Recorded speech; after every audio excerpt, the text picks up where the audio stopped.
Hey, welcome to The Explainer. Today, we're going to tackle one of the biggest questions in all of economics, and we're going to use a Nobel Prize-winning idea to crack it wide open. So why are some countries rich while others are poor? It's a huge question, right?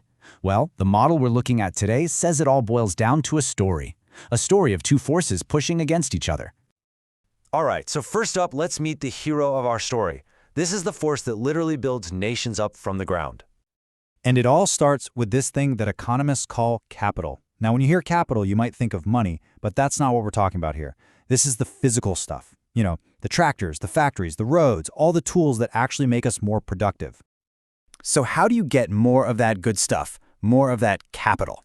Well, through investment. Simple as that. Every single time a country builds a new road or a company buys a new machine, that's investment in action. It's adding to that big pile of useful stuff. You get it? Investment is the engine. It's what makes that pile of capital bigger and bigger, driving the whole economy forward. It is, without a doubt, the fundamental force of growth.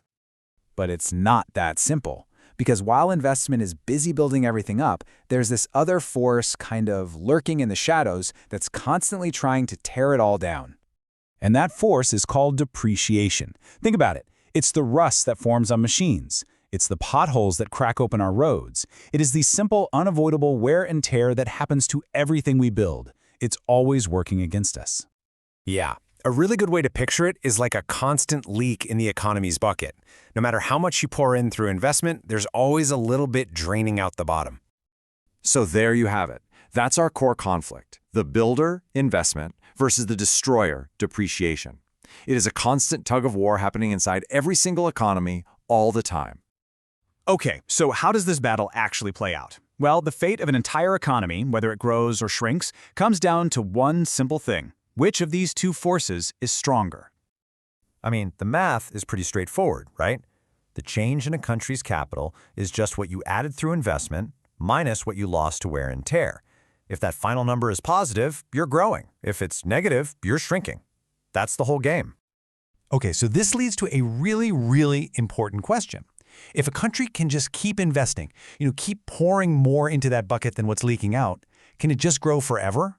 Can you just invest your way to infinite prosperity? Well, the model has a pretty surprising answer to that. And the answer is no, it can't. The model shows there's a natural limit, a point where the engine of growth kind of runs out of steam, and those forces of building up and tearing down find a perfect, permanent balance. So, picture this.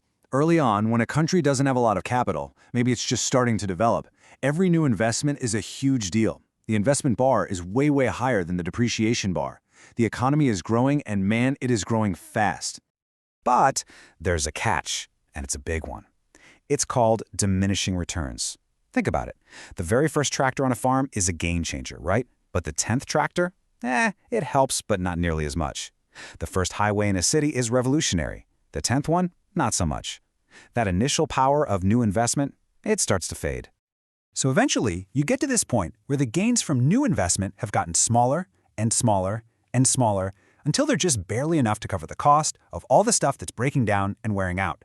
At that point, your investment perfectly equals your depreciation. Economists call this point the steady state. It's not that the engine is broken, it's still running, but it's only running fast enough to stay in the same place. All that new investment is just going towards repairs, basically. And when that happens, growth per person, it just stops. It grinds to a halt. Okay, so this is where the model gets really powerful for understanding the real world.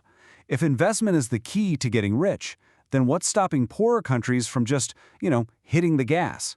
Why can't they just invest more and catch up? Well, the answer lies in a really painful trade-off. See, every single dollar a country produces can only go to one of two places. It can be consumed right now, for food, clothes, housing, or it can be saved and invested to build for the future. You can't do both with the same dollar. So in a really poor country, think about it. Almost everything they produce has to go towards just surviving, feeding people, providing basic shelter. When you're living on the edge, there's basically nothing left over to put aside for savings and investment.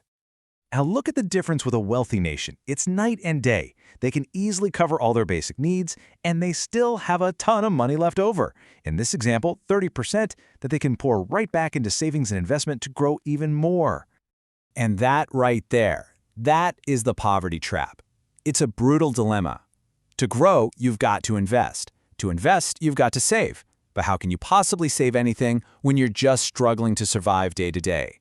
It's this vicious cycle that is just incredibly, incredibly hard to break out of.